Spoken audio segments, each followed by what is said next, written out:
All right, so we are officially recording. Hello, everyone, and welcome to our WellSense Health Plan class. My name is Paige. I am a registered dietitian and culinary educator here for Boston Medical Center, and you are at this evening's WellSense Health Plan class. This class is sponsored by WellSense Health Plan, and we have this class every month. This is one of our few community classes that we have open to our WellSense Health Plan members. We also have some other classes on the BMC calendar, which I will put the link for that in the chat at the end of the class if you're interested in taking more classes or you want to sign up for your next WellSense Health Plan class. Today's class is a Thanksgiving tray meal. So we are kind of leaning into the Thanksgiving flavors that are coming up, a lot of those seasonal flavors. We have butternut squash. I have some frozen cranberries, so we're going to be using some cranberries, some green beans, some of those fall comfort meals. If you do see that someone's in the lobby, I can let them in, but I know that might pop up for all of us, but I will take care of that. So let's go ahead and dive right into our meal. I'm going to remove myself as a spotlight. All right, so we can just see the camera ahead. Perfect. All right, so we are using turkey for our meal, which some grocery stores might not have this. You might only see a giant turkey at your grocery store. If you do not have turkey there, you could use some bone-in, skin-on chicken thighs, but I actually have some turkey thighs. So my grocery store happened to have them. I believe it was about $7 for these two, so they were really cost effective. They weren't overly expensive.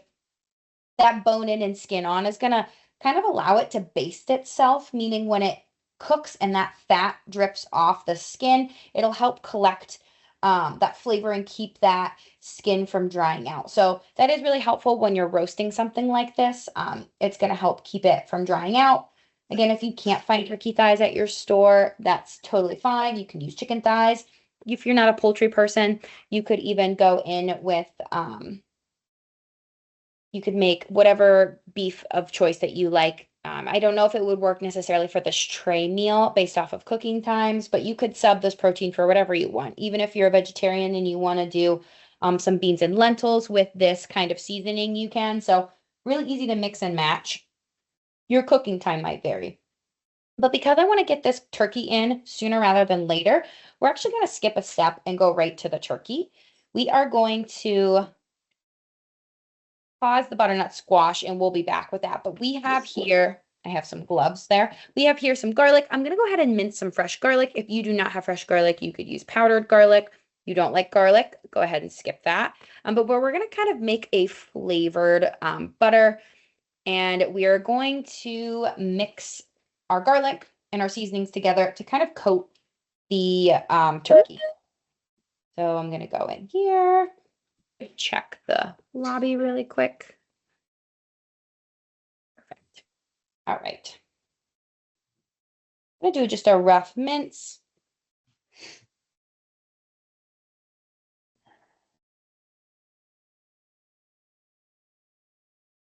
And as I mentioned, if anyone has any questions on substitutions, maybe culinary techniques, please feel free to put them in the chat, or you're welcome to unmute yourself.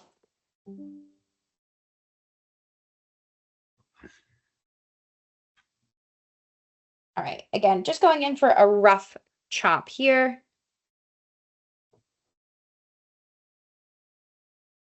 I always like to hold my hand on the base of the knife and kind of rotate it up and down.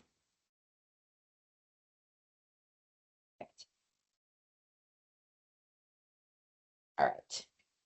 The smaller the mince, the easier it'll be to spread and more potent that garlic flavor will be as you're making more and more and more cuts, exposing more of that flavor in the garlic bulb. Putting my knife to the side here, I will just show you all a quick tip.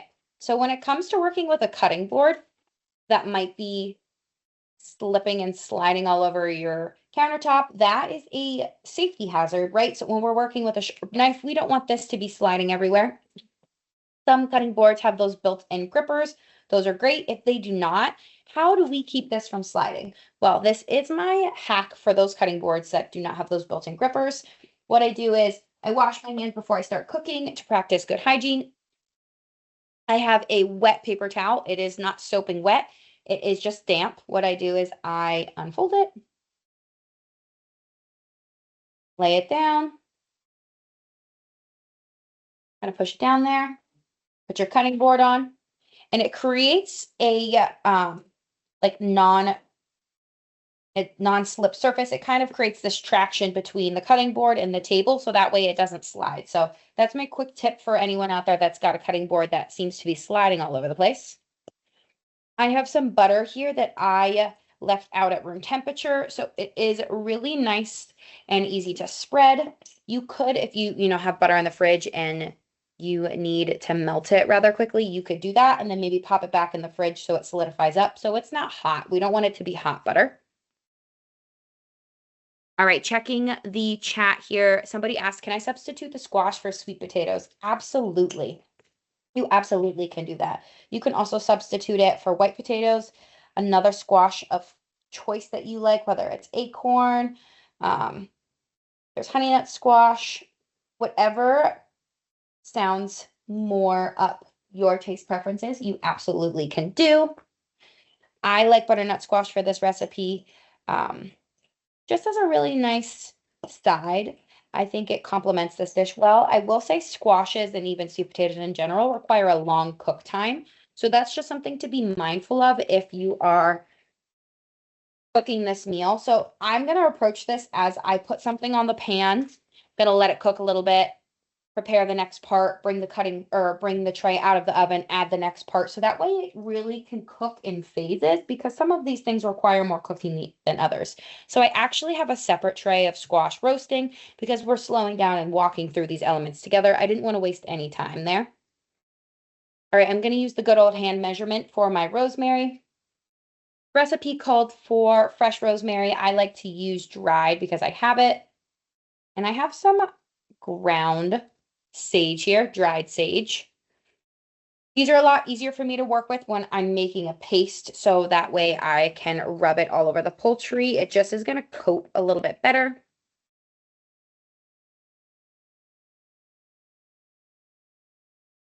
All right, I'm going to give this a good mix, and then I'm going to put on some gloves.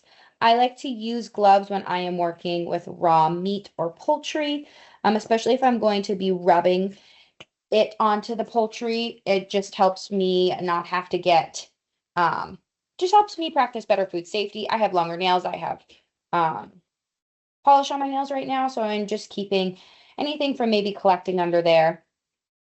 If you do not have gloves, you do not have to worry about that part.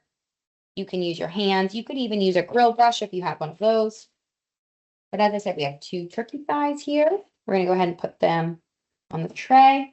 Now, the key to this tray meal is to not overpack your tray.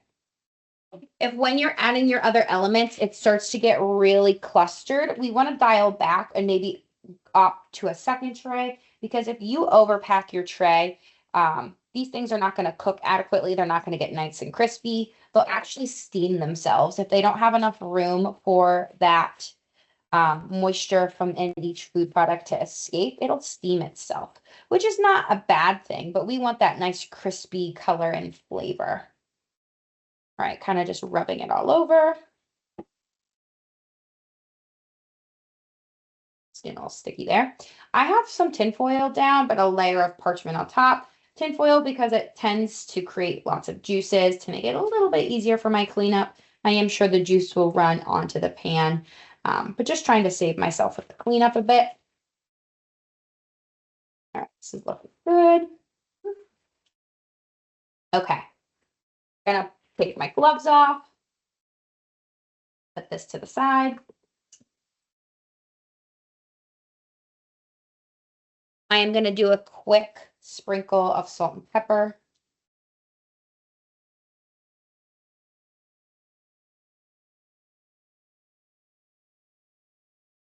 Perfect. All right, I'm going to go ahead and pop this in the oven while we prepare our squash and our next few dishes. I'm shooting for about 30 to 40 minutes for this turkey. If you have a thermometer, a meat thermometer, you could check it. We're going for about 165 degrees. That's what the safe internal cooking temperature is of poultry. But usually following the instructions, which for this is about 40 minutes total. you will be able to see that the poultry is cooked through. So I'm going to go ahead and pop this in the oven now, and I will start my first timer.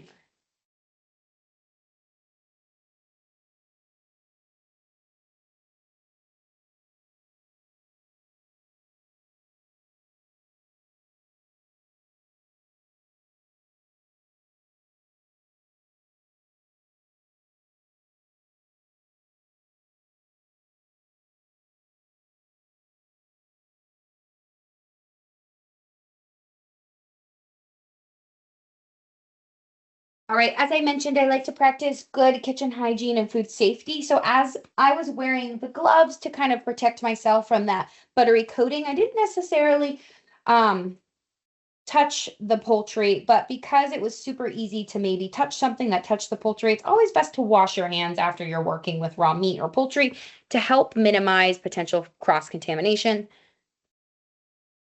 All right, we're going to go back in with our cutting board.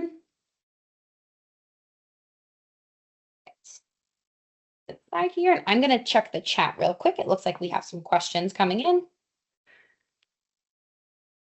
All right, so we have a question. Could you use boneless turkey or chicken cutlets or even kebabs for less cooking time? Absolutely, Gina. That would be a great way to kind of cut back on that cooking time because turkey is a much larger bird than, say, chicken. Those thighs are a lot larger, so they are going to need a longer cook time. And again, sometimes when you add more things to a pan, there's more to cook in the oven, absorbing more of that heat. So sometimes it takes a bit longer, but absolutely. You could even opt for, I know some stores have like turkey breasts that you could dice up smaller. Absolutely. Whatever makes this meal more feasible for you, you could definitely do. I think that will give it, what will give it that Thanksgiving element is to use that sage, rosemary butter with the garlic. All right, so what I have here is the lower half of a butternut squash. I did cut it in half already and start roasting the top half because squash takes a really long time and I didn't want to delay any cook time while we were getting ready for our Thanksgiving turkey. So we are going to go ahead and dice this guy up. A way that I like to approach a really tough skin on squash is to pop it in the microwave for about 30 to 60 seconds. That's going to help soften the outer layer. I have already done that prior to class, so I'm just going to go right in with my vegetable peeler. I like using a vegetable peeler, especially in the rounded bulb part. So that way I'm not super worried about maybe the blade coming at me, not having good grip. It's just, I think, a little safer way and less scary way to handle something that's more of a round edge. You could use a paring knife here. I have a smaller paring knife if you wanted to kind of try to come in. I do think that you lose a lot more of the squash that way, or if you wanted to cut it down the side, that's fine too. But I find it's just easier for me to use a vegetable peeler and I reserve more of that squash.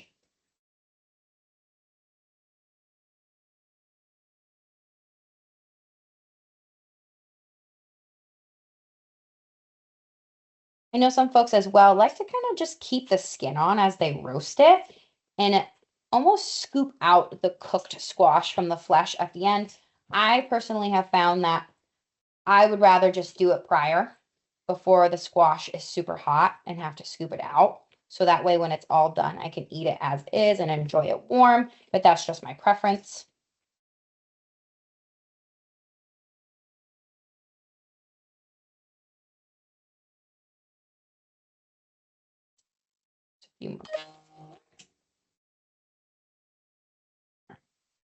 I clean up my workstation. I have a scrap bowl here.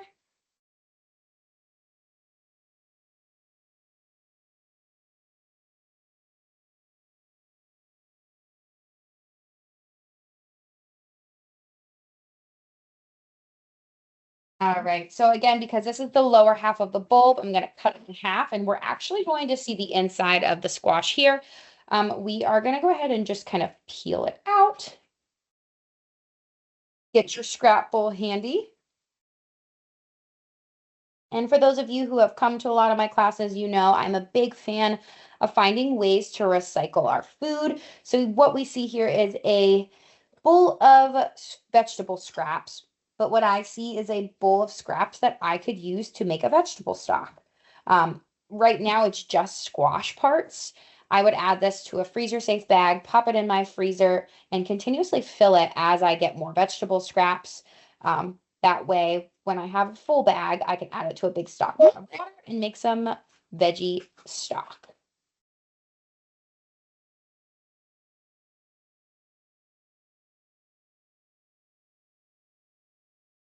Getting that out of the way. Garlic. All right, so this is a more half moon shape. Oops. We're gonna lean into that. And I have the flat side down, cutting them almost into those smiley type shapes. You could leave them this size to roast, but if we're trying to speed up that cook time, I would dice them a bit smaller.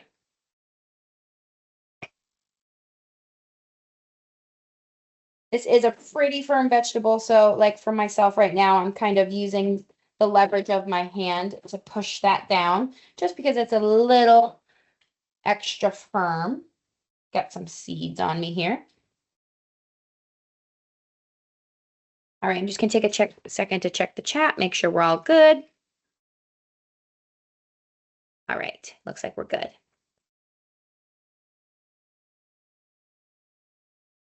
So I'm gonna wait till we're all ready to pull out the turkey to put this on the pan. I think I might leave it in this size. Actually, you know what? We'll dice it smaller. Maybe it'll finish cooking with the turkey. But we have some backup squash just in case.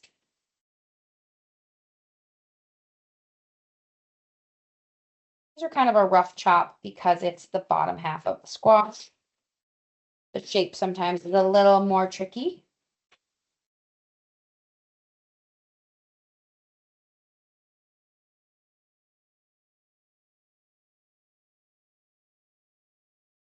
And to flavor our squash, we're going to go in with some oil, salt, and pepper. If you want to use garlic, you can. I'm actually going to skip garlic for this. I want to lean into the more sweet flavor here because we really added lots of garlic to our turkey thighs. That looks good enough. I'm going to set these to the side and I will save these for another recipe, only because I don't want to overcrowd my pan and I have some large turkey thighs on there. All right, we're going to skip the garlic. I am just going to add a little bit of onion, cutting those into some thin slices.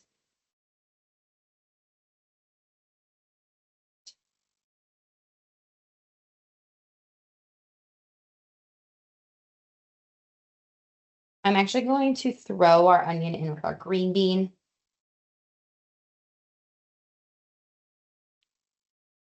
Okay, I'm going to make some space so I can bring our tray over that started to cook and we will add our squash. Trivet.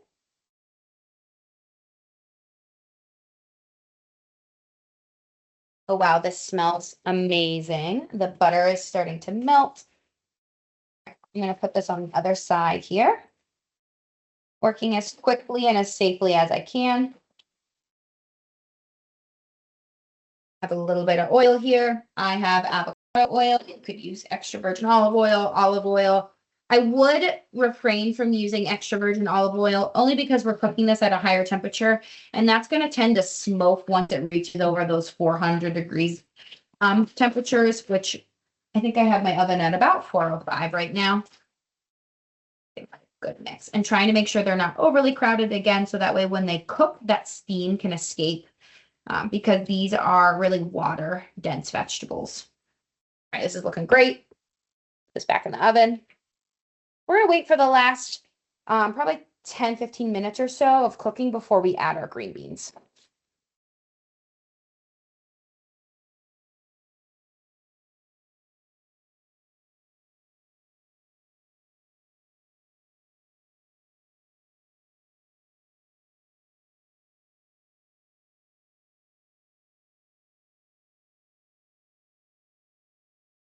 All right, I set a timer for 20 minutes to give that long stretch. So let's work on our other sides. All right, I'm going to check the chat real quick. All right, question from Gina. Could you use frozen butternut squash? Absolutely. Honestly, I think that would be a great way to save a little bit of time if you use that frozen butternut squash. It's already pre-cut, pre-skinned, ready to pop in the oven. I will just say it's going to steam more than a non-frozen squash would, meaning you'll just need to make sure that you really space it out on the tray, and it might need a little bit more cook time because if you're going to cook it from frozen, um, it's going to have a little extra moisture in it and it's going to steam itself first. That's how you get something that's frozen to steam better and get a little bit more flavor. We make sure it's spaced out and at a high enough temperature.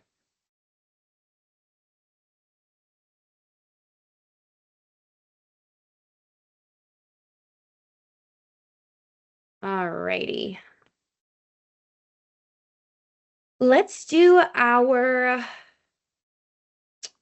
cranberry first. And again, I know this isn't on the recipe, but I had some frozen cranberries and I thought I'd demonstrate how you kind of just lean into what you have. I bought cranberries for something earlier in October and I didn't have a use for them, so I put them in the freezer. I know some folks love that canned cranberry sauce. It is an iconic Thanksgiving side, but we're going to make a lower sugar cranberry sauce. And what I have here is about half of a cup of cranberries. And I had some frozen tart cherries here. I have about 1, 2, 3, 4, 5, 6, 7, 8, 9, 10, 11, 11. I added these to add in some natural sweetness, going to provide more antioxidants. This is an antioxidant powerhouse right here combination, some tart cherries and some cranberries. Cranberries are notoriously famous for being great for urinary tract health, but that's because they're such a powerful antioxidant, meaning they're going to go into the body and fight those free radicals that comes from oxidative stress. That comes from living, breathing, exercising, going to work. All of those things create free radicals. Antioxidants help get rid of that inflammation. So not only is it good for urinary tract health, it's good for general health and reducing inflammation in the body. So I added a little bit of tart cherries to help brighten it up. Have let's see, 5 tablespoons of some orange juice. And I have my maple syrup here in case this needs a little more sweetener.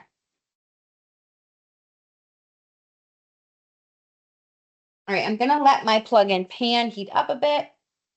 And we're just kind of going with it here. Like I said, this wasn't intentional, but I wanted to demonstrate how easy it can be if you buy a bag of cranberries, keep them in your freezer, whip up a quick cranberry sauce to pair with your quote unquote Thanksgiving dinner. And a great way that you can bring something really nutrient dense, but homemade to Thanksgiving this year as well, or at another family meal.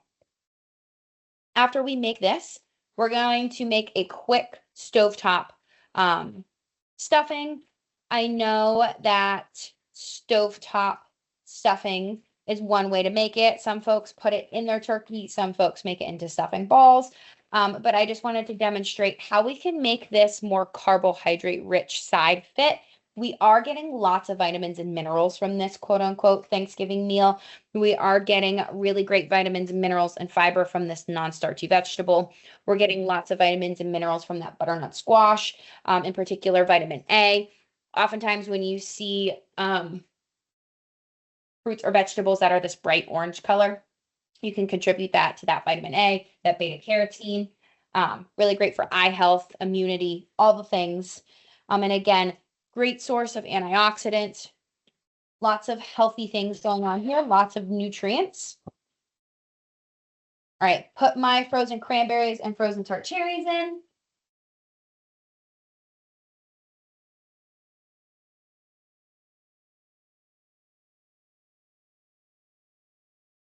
Going to add my orange juice. I want them to kind of burst on their own, almost like we're bursting tomatoes. But it added a little bit of moisture there so they didn't start to burn.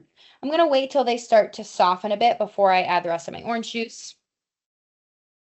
This cooktop stuffing mix is one that I got from my grocery store. This one's actually, where's it at? Gluten-free and dairy-free. So any of my celiac folks out there, anyone that might have a dairy intolerance, even a dairy allergy, always great to look for things in your gluten-free aisle. This one's even soy-free as well.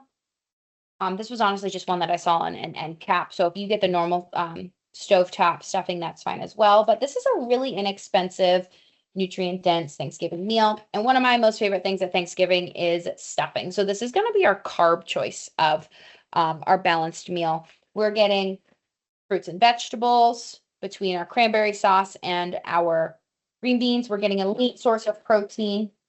We're getting more carbohydrates and vitamins and minerals from our butternut squash.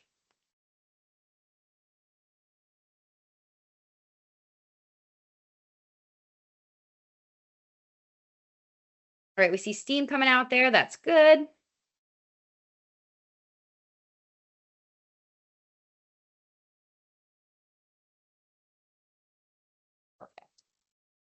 Perfect. I can see my cranberries are starting to split. That's great.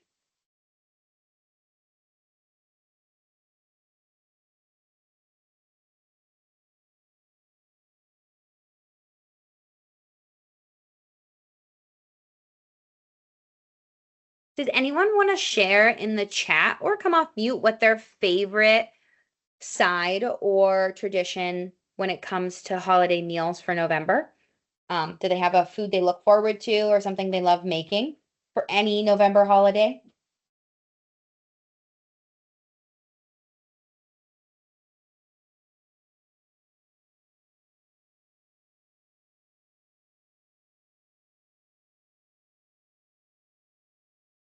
I see some folks typing. We'll give them a few so that way I will read them to everyone.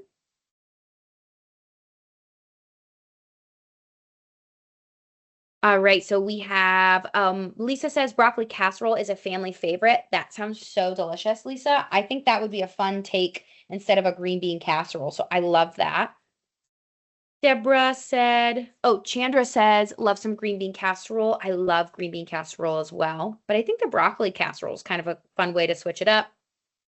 Deborah says, I look forward to sweet potatoes. I go to my aunt's and she always makes them on the side. She adds a little brown sugar to them too. Deborah, that sounds fantastic.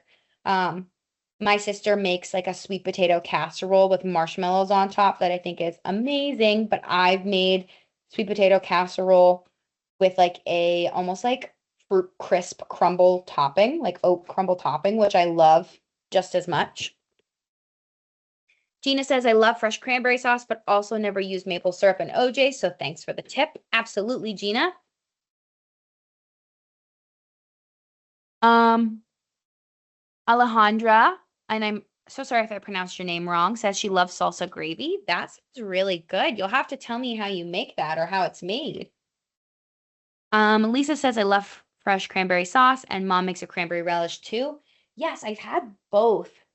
I'm the one that always makes the homemade cranberry sauce with the maple syrup at my in-laws, but I will say that they are more of a canned cranberry family. I love it this way. I love the actual flavor of cranberry, so this is definitely more my taste preference, but I recognize that you grew up on the canned cranberry, it's a lot sweeter, but we're really trying to let the cranberry shine here. Adding those cherries are going to help it sweeten up. We'll still maximizing that antioxidant punch and just gonna try to really take the tart edge off with a little bit of maple syrup. Or if maple syrup's not your jam, you can cut back the amount of added sugar you add as well to any homemade cranberry recipe. But the orange juice as well is gonna help cut that tartness, that acidity. And this is gonna be more of a chunky cranberry sauce, I will tell you that. If you have a potato masher, you can go in and mash as well. I'm kind of trying to break up all of the popped cranberries with my little spatula here, and I apologize. I normally get lots of steam and it goes right into the camera. There, that might have helped.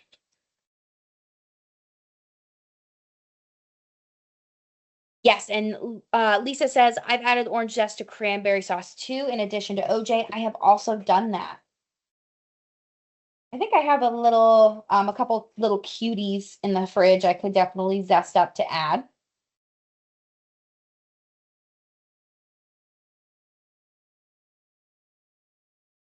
And wasn't really using a recipe. I was kind of just using my intuition from making cranberry sauce before.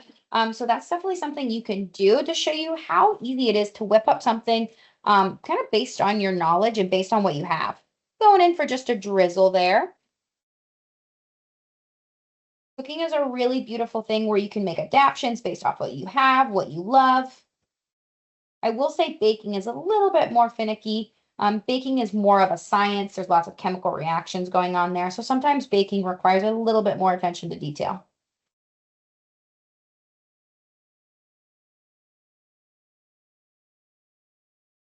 I think the tart cherries, the frozen tart cherries, were a perfect thing to add to my frozen cranberries for this relish, again, because it's going to maintain that similar color, that classic red cranberry color. Going to add some sweetness though. Tart cherries are beautifully sweet.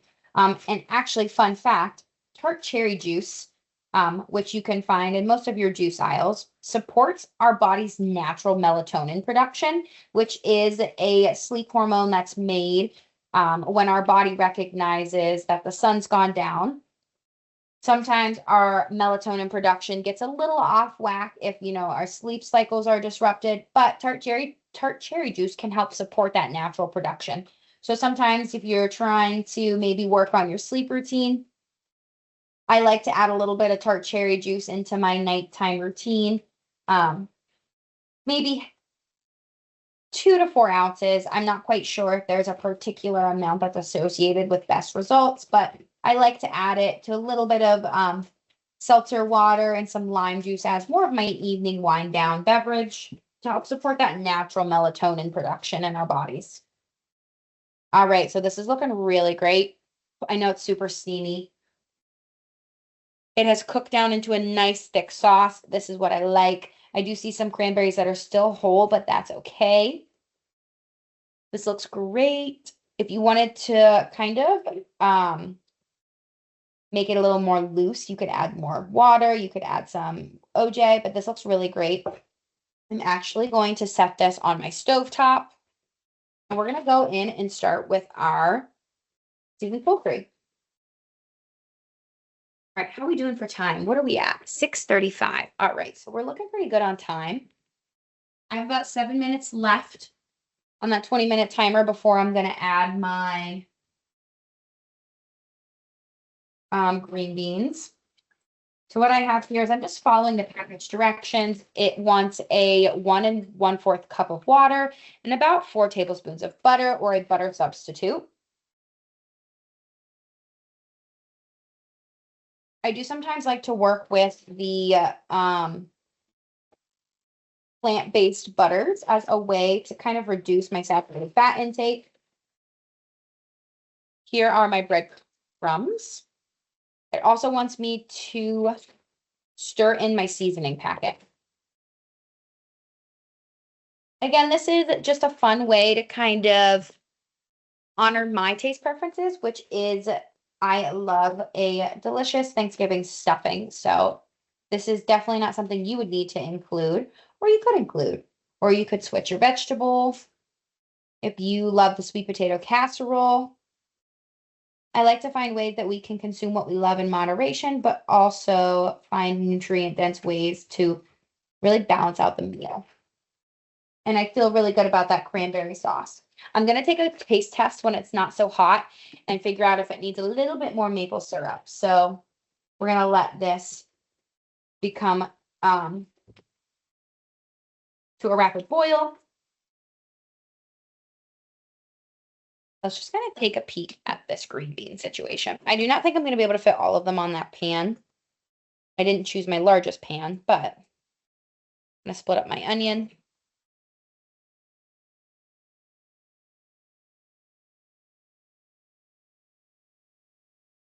I add a little bit of oil to it. I have some salt and pepper here.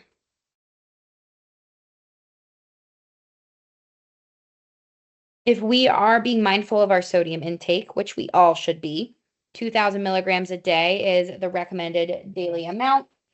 If you are on a sodium restricted diet or monitoring it for any other health related effects, you should consult your doctor or your dietitian. But if you're someone that's mindful of your sodium intake and looking for ways to actively cut back on it, I like to salt my food after I cook it.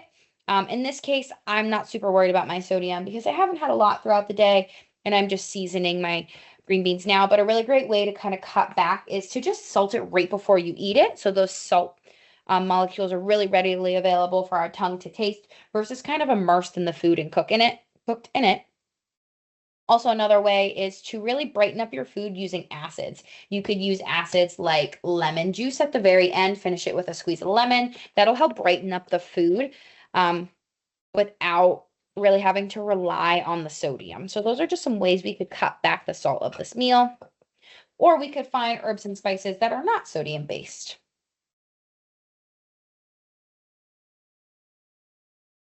Right, we're gonna let that butter melt a little bit more before we add this. And then we're gonna turn the heat off, remove from heat, and add our lid.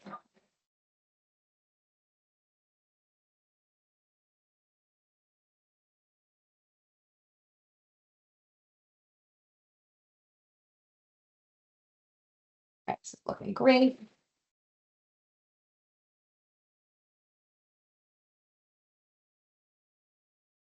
All right, turn off the heat. Add in my bread cubes. Fluffing with a fork. All right, adding my lid so that way it absorbs all that delicious goodness. I'm going to set this to the side and we'll bring the cranberry relish wrap.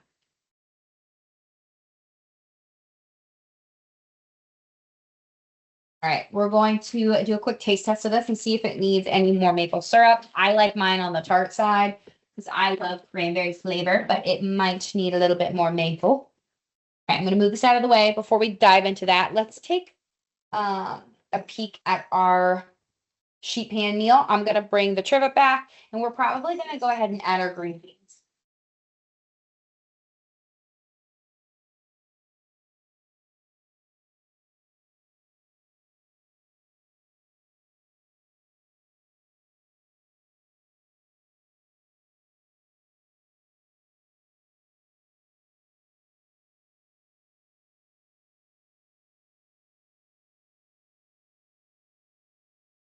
All right, our butternut squash is really looking like it's softened up a bit. With the fork test, it's actually going right through. I like mine to be a little crunchy though. I can see some of the blood within, or it's more of a myoglobin. It's what's in the blood. It's kind of seeping out here, getting some juices, looking real good. Not quite there yet, but still looking great. All right, making sure I move this over a bit, but don't crowd. It's okay if things touch one another. We just don't want them overpacked.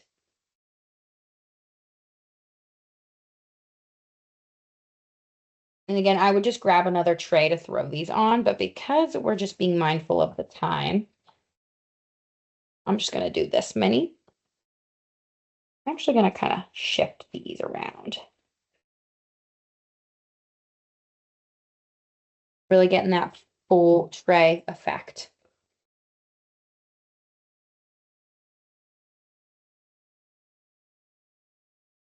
All right, I'll give you all a quick peek before I pop it back in the oven.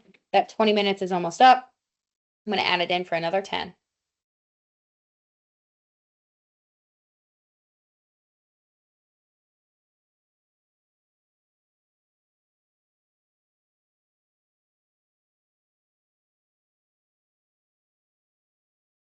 All right, here's what my squash looked like that I put in before class or right when class started.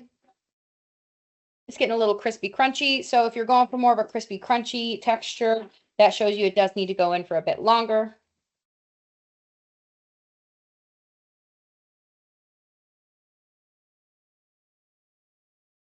Take a peek at our stuffing. And the one component I'm missing of this meal that I'm sad I don't have is gravy, but that is okay. My cranberry sauce is going to help fill that gap for me. All right, this is looking real great. Looks like it's absorbed really well. We'll save this for the meal. Pop the lid on.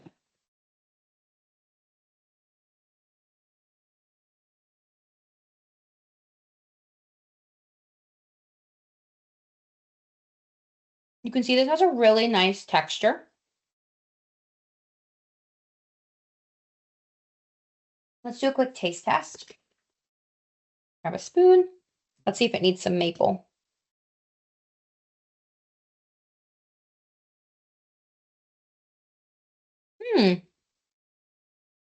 I'll be honest with you, I think this is perfect. I added maybe a tablespoon of maple syrup. Adding those tart cherries in here really sweeten this up. This would be delicious on a piece of crusty bread as well. Let's get a little container for this.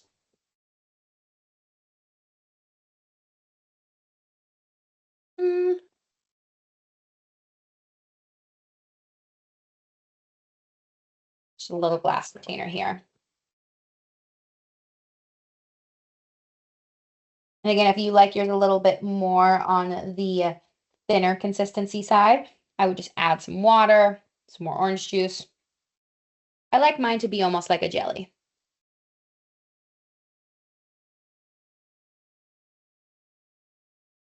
All right, perfect. What do we think so far, folks? What have we been most impressed to see? How I fit everything onto one pan. I'm impressed with that. I didn't think I'd get that all in one pan.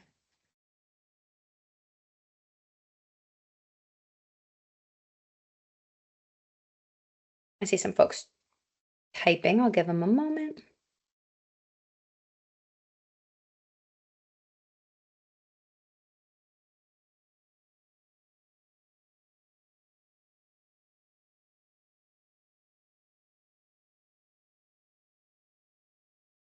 All right, so we have some folks. Lisa says looks really good. Deborah says looks great. I like how much you could fit. How much you could fit. Lisa said, I didn't think the squash would cook so quickly in the oven. Small pieces help. Absolutely. Chandra says that you can fit a full turkey day dinner on a little cleanup. Absolutely. Gina says, looks delicious. A big fan of one pan cooking. Me too. When it's easy peasy like that, how about it? And I love my mom makes homemade stuffing balls at Thanksgiving, which are amazing, but they are a labor of love. So sometimes it's okay to lean into something like this. Easy peasy cleanup. Really simple cranberry sauce that didn't come in a can, but canned cranberry still is great if that's something you love and enjoy. But we made a little bit more of a nutrient dense version that's lower in sugar. Really delicious. All right, so when our squash is all done, I have some Parmesan cheese here. We're actually going to mash it up to almost make like a cheesy butternut squash mash. So I'm going to get ready for that because we have about 6 minutes left on our timer. Lisa, the stuffing brand name that I have is Leah's Best Taste Ever Cooktop Stuffing Seasoned Poultry. Stuffing mix seasoned poultry. And honestly was just on the end cap. I think it's advertised for gluten-free and dairy-free. I don't have a personal preference for this. I've never actually tried this before. But it's made with brown rice flour, white rice flour, potato starch, brown sugar, canola oil, carrot, chicken broth. So some pretty good ingredients here. I will say it's only got 150 milligrams of sodium, which is not too terribly bad for with the seasoning packet. So happy to see that.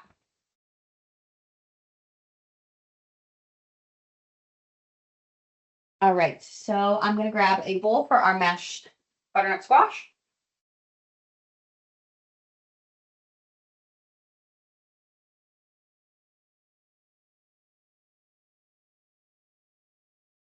Got a cranberry, Parmesan. I'm going to grab my potato masher.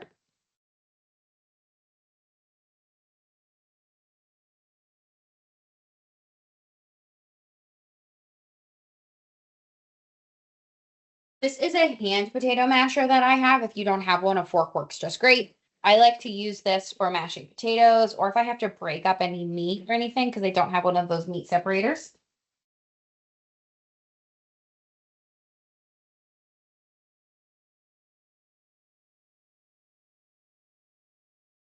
This is the first batch of butternut squash. I'm going to pick out those super crispy pieces because this will not mash.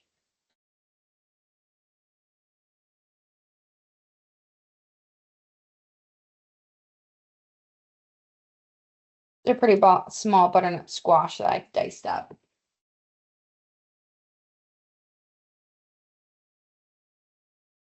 All right, we have about 4 minutes left until the rest of the squash is done. We're gonna hang tight for 4 more minutes. I'm gonna check the chat again.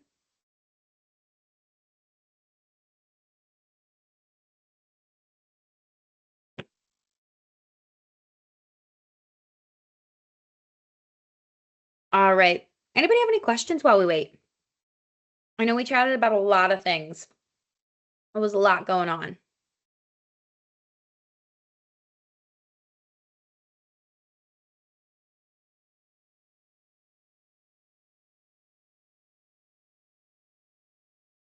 Gotta get my plate ready.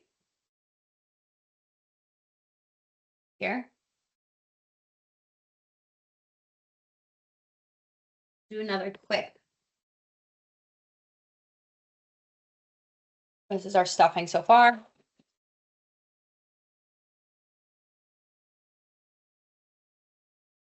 All right, I think we just had a question in the chat. Okay, so we had 2 questions. Deborah wants to know, how good does this all smell? It smells really delicious, Deborah. I think the herb butter that I put on the poultry is the most fragrant right now, but I am pretty impressed with this cranberry sauce that I just whipped up, and it's got a really nice aroma. Chandra wants to know, why did I use tinfoil and parchment paper? I like to use parchment paper when it comes to kind of like my default non-stick, but I also use tinfoil because I was working with that butter, that seasoned butter, as well as a poultry with skin, because it's going to create a lot of juices. And when it cooks directly on that stainless steel pan, sometimes it almost like burns to it and creates a crust. I'm just trying to make my cleanup a little bit easier. I can just wash my pan versus maybe needing to scrub it because everything cooked on it really hard. The parchment paper probably wasn't necessary. It was just me creating another layer to help keep those juices locked in. Lisa said, I would like to add mushrooms, like a green bean casserole. How long would you put them in the oven? Ooh, Lisa. I would probably put them in the oven longer, because what makes mushrooms so delicious is when you cook them long enough to get that really nice umami flavor. But what you could do is, one, I know you can buy frozen mushrooms, which are pre-sliced, and I think that they're kind of like pre-cooked in a way. They're almost like blanched, so that they might cook a little faster and they might brown to get that better flavor. Or you could saute your mushrooms to get that nice browning flavor. Or you could slice them and do them raw. I'm just thinking they might take a little bit longer, or they could be a little overcrowded on the pan. But if I would add them to the pan, I'd say at 400 degrees for about 20 minutes. Might need a little bit longer. Now, my green beans are probably going to be al dente, which is what I prefer. If you like a really soft green bean, again, you can cook them longer, or use frozen green beans as well. They're not going to take as long to cook. The texture is different. Um, they're technically going to take the same amount of time to cook, but if you think about when you work with frozen vegetables versus fresh, that texture is different when you cook them. They're generally softer, and that's really that difference that I'm mentioning in cooking. I'm going to go ahead and pull out my pan because my timer is about to go off in 10 seconds.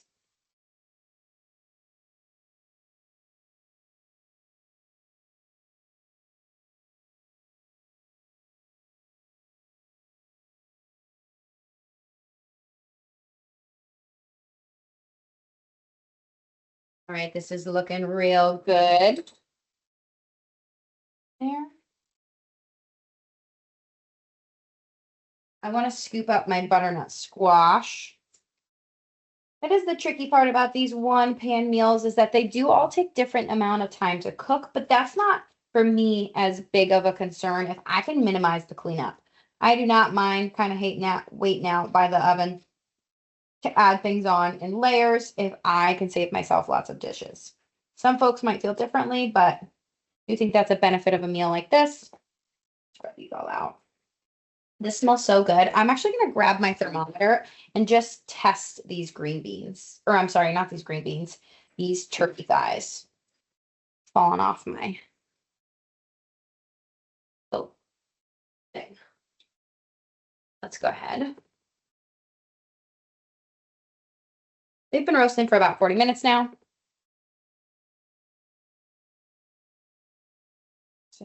Now, when you're using a poultry thermometer, any thermometer, you want to make sure you don't insert it directly that it touches a bone. You want to try to put it in the thickest part without touching a bone. A bone can hold heat way more than the meat can, so it's going to disrupt the temperature. So I'm going to try to hit it at this angle so it's not touching the bone. All right, we are at 168. This side's about 178. Once you see about over 163, 164, you're pretty good. All right, this is looking pretty great. Let me check this guy. Now, what meat does oftentimes when you remove it from its heat source is it does this thing called carryover cooking. This happens a lot in grilling. So sometimes if you are grilling something and you want it medium rare or medium versus well, you want to pull it out actually before it hits that temperature of around 145, because what it does is as you remove something from the heat, what happened in that oven is that heat all concentrated into the meat. It didn't just automatically escape, right? The meat still is holding some of that heat and it's going to continue to rise in temperature, quote unquote, carryover cooking. Yeah, this is pretty great. We're at around 165. So it really did need that 40-ish minutes. And don't be alarmed by any pink juices or anything that's going to come out while it's still hot. Sometimes that myoglobin or that liquid that's still in the chicken near the bone gets kind of escapes, but it's not anything to be scared of as long as your poultry is cooked to 165. All right, we have another question in the chat. Did you put anything on your green beans? I did. I just did a little bit of salt and pepper and some oil. And I'm going to test my texture there. Let's see. All right, those are al dente, but that is my preference. And by al dente, I mean they're just a little bit more firm to the touch. They have the perfect consistency for me. All right, I'm going to put this tray back on top of the oven so we can mash our butternut squash and we can make our plate. And look at that, we're at 6:55, so we're almost within our whole hour.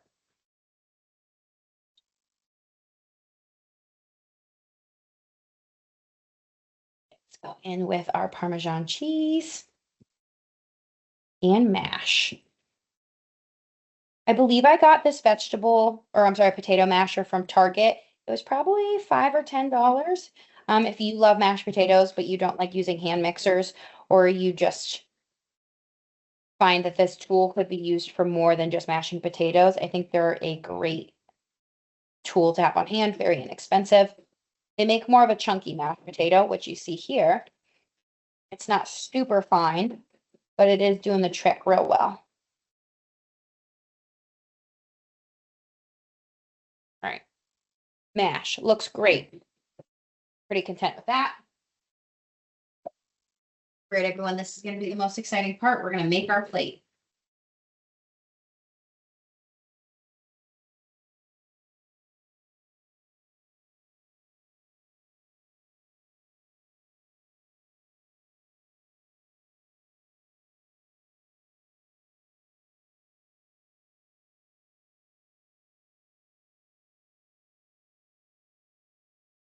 So my small Thanksgiving meal for two.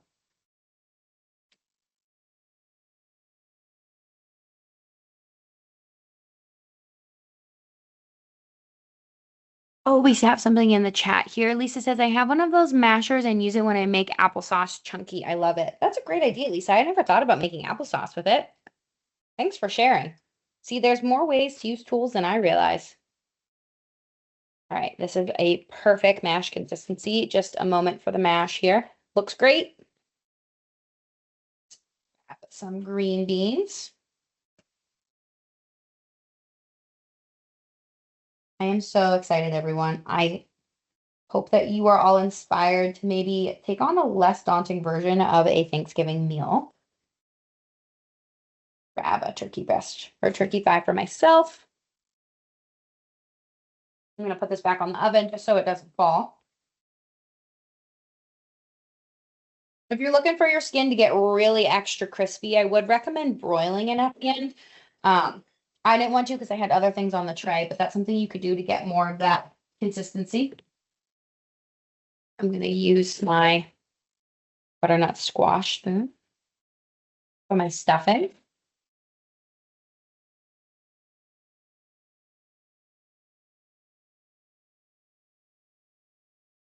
All right, I'm going in with my cranberry. All right, folks. Here is our one tray. I should say one tray and 2-pot Thanksgiving meal. Stuffing a mashed butternut squash, green beans, antioxidant-rich cranberry sauce, and a beautiful turkey thigh. Pretty cool. I'm impressed that it did stay within that 30 minutes. Now, we got to do our taste test. Let's do our squash first. Really delicious. Nice and cheesy. I like adding the Parmesan to this. I do think it needs a little bit of salt and pepper. But that Parmesan, really great. Let's do our al dente green beans.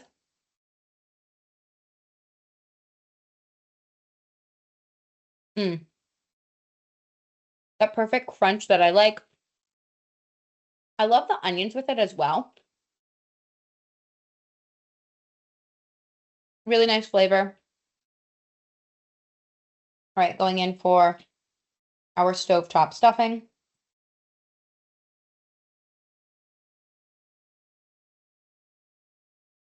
Okay, really soft. The flavor is really light. I do personally think that it might need a little bit of salt on top, but I'm someone who loves salty things. But this is definitely pairing really well for this low effort meal. All right, let me grab a knife for our turkey thigh.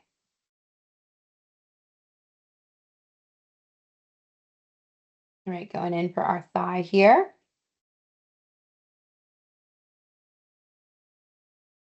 All right, our thigh is a lot of dark meat. All right, first bite.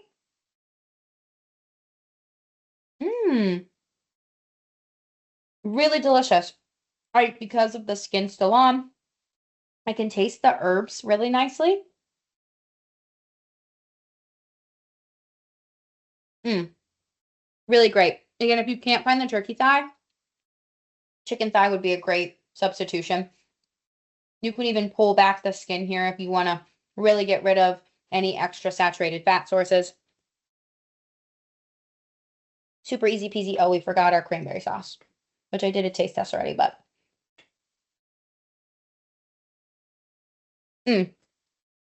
so good. I think those tart cherries were key. Okay, everyone, don't all go hopping off. I'm just going to end the recording. I want to thank WellSense for sponsoring today's class, and I hope to see you all at the next class.